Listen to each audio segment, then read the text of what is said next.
Back to news. తెలంగాణలో ఆత్మహత్యలు చేసుకున్న రైతు కుటుంబాలను ఆదుకునేందుకు తెలంగాణ జాగృతి ప్రయత్నాలు చేపట్టింది. జాగృతి ఆధ్వర్యంలో రైతు కుటుంబాలను దత్తత తీసుకునేందుకు ప్రముఖ క్రికెటర్ ప్రజ్ఞానోజా, బ్యాడ్మింటన్ క్రీడాకారిణి గుత్తా జ్వాల, టెన్నిస్ స్టార్ సానియా మిర్జా ముందుకొచ్చారు.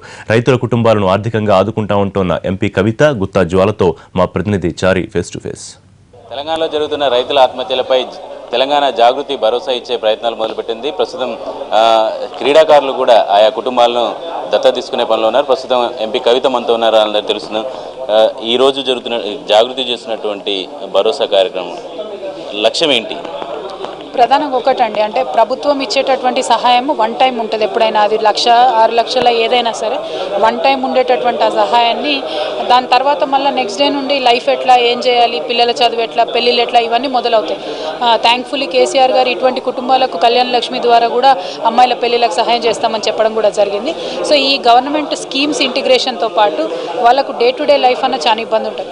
సో దాన్ని ఎట్లా మేము ఎదుర్కోవాలి, ఎట్లా జాగృతి వాళ్ళకి అండగా ఉండాలి అనేటటువంటి అంశాన్ని ఆలోచించడం జరిగింది. దీన్ని ఇంకా డీటెయిల్డ్గా ఒక 2 వీక్స్లో ప్రకటిస్తామండి. ప్రభుత్వం చేస్తే అన్ని కుటుంబాలను ఆదుకోగలుగుతుంది, ఒక స్వచ్ఛంద సంస్థగా మీరు ఎన్ని కుటుంబాలను ఆదుకోగలుగుతారు? ఇట్లాంటి విమర్శలు కూడా వస్తున్నాయి. విమర్శ కాదండి, అంటే స్వచ్ఛంద అనే పదం వెనుకనే స్వచ్ఛందంగా మాకెవరి ఫోర్స్ లేకుండా మేము చేసే ప్రయత్నం. దాంట్లో ఫ్రెండ్స్ కావచ్చు, కొంతమంది ఈ కాజ్కి సపోర్ట్ చేయాలనుకునే వాళ్ళు కావచ్చు, అందరూ కూడా ముందుకు రావడం జరిగింది. మా జాగృతి సభ్యులే దాదాపుగా 80 కుటుంబాలను ఆదుకుంటామని వివిధ శాఖలందరూ కూడా వాళ్ళు చెప్పడం జరిగింది. సో స్వచ్ఛందంగా ఎంత చేయగలిగితే అంత చేయడం అనేది ప్రధాన లక్ష్యం.